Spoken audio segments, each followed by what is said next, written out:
No, bun. Cred că cel mai important ar fi că nu am mai lucrat în e-commerce și Ok. că am pornit cu experiență zero, efectiv, în domeniul ăsta. Am lucrat puțin în partea de ospitalitate, puțin, mai mult de un deceniu în Horeca.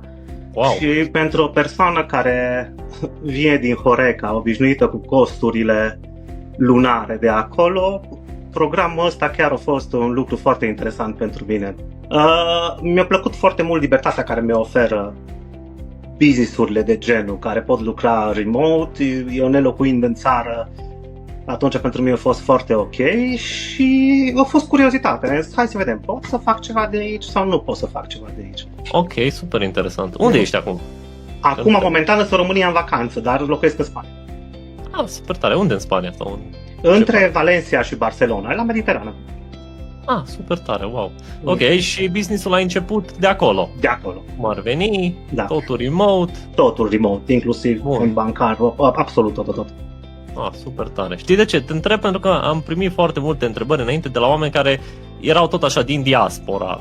În Germania, în Franța, Italia, Germania, Spania inclusiv, care spuneam, păi bun, dar dacă nu sunt în România, pot să vând produse în România? Și se pare că răspunsul e da. Da, cu siguranță, fără nicio problemă.